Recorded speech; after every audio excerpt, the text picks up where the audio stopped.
Hi, I am Aman. Welcome to our crash course on HTML, CSS, and JavaScript in 2024. In just 4 minutes, you'll be on your way to creating dynamic and visually appealing web pages. Step 1. Introduction. First things first, let's understand what HTML, CSS, and JavaScript are. HTML structures your content, CSS styles it, and JavaScript adds interactivity.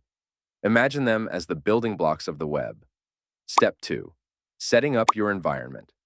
To start coding, you'll need a code editor like Visual Studio Code. Install it, open a new project folder, and create 3 files: index.html, style.css, and script.js.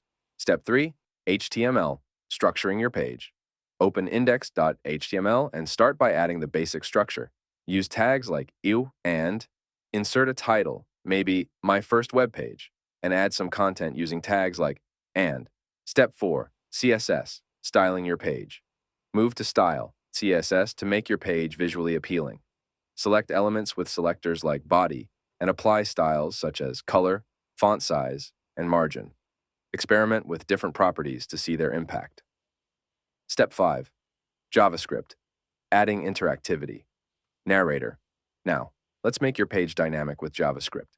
Open script.js and select an HTML element using Document Query Selector. You can then manipulate it, change styles, or even add event listeners for users.